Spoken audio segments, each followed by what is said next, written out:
ស្ដីបងប្អូនទាំងអស់គ្នាហើយជាពិសេសបងប្អូនដែលស្រឡាញ់ផ្នែកកសិកម្មហើយនេះខ្ញុំសូមបង្ហាញហើយនឹងជេរអំពីបទពិសោធន៍តាក់ទងទៅនឹងការដាំចក់អាសូឡាការដាំចក់អាសូឡាយើងត្រូវធ្វើតង់ឲ្យស្អាតហើយយើងដាក់ទឹកយ៉ាងច្រើនថាពីទឹកកន្លះចុះហើយការដាំខ្ញុំឮគេថាខុសពីខ្ញុំធ្វើពេលខ្ញុំធ្វើខ្លួនខ្ញុំធ្វើបច្ចេកទេសតាមក្បួនកសិកម្មដែលគេបង្រៀនហើយខ្ញុំដាក់ចក់អាសូឡាក្នុងតង់ខ្ញុំធ្វើអាងហើយមានអាង2ហើយយើងគណនាទំហំអាងរបស់យើងហើយយើងដាក់អំបិលព្រោះចក់អាសូឡាវាស៊ីអំបិលហើយនឹងជីធម្មជាតិយើងមិនអាចដាក់ឯកគោឬក៏ជីអ៊ីរ៉េទេកាលណាដែលដាក់ឯកគោឬជីអ៊ីរ៉េចកវាអត់អាយុវែងហើយណាមួយទៀតវាឡើងក្រាសម្រាប់បងប្អូនគួរតែយល់ចំណុចនេះហើយបើសិនបើជាបងប្អូនចង់ឲ្យចកមានសុខភាពល្អ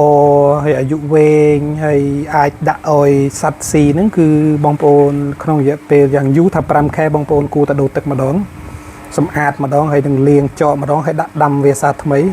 ជៀសវាងការក្រិនឬមួយក៏ទឹកឡើងក្រាឡើងអីចឹងទៅហើយចកអាសូឡាគឺវាមានអត្ថប្រយោជន៍ខ្លាំងមែនទែនសម្រាប់បងប្អូនដែលចិញ្ចឹមមិនចិញ្ចឹមទាចិញ្ចឹមជ្រូកនិងកងានហើយខ្ញុំមានកងានច្រើនហើយខ្ញុំត្រូវការចិញ្ចឹមចកអាសូឡាដើម្បីជួយកាត់បន្ថយចំណីសម្រេចសម្រាប់បងប្អូនដែលចង់បានពូជកងានក្បាលតបងប្អូនអាចមកមើលដល់ទីតាំងបានហើយឬក៏បងប្អូនដែលអត់ចេះបច្ចេកទេសចិញ្ចឹមឬក៏អត់ចេះបច្ចេកទេសក្នុងការដាំចកអាសូឡាបងប្អូនអាចទាក់ទងបាន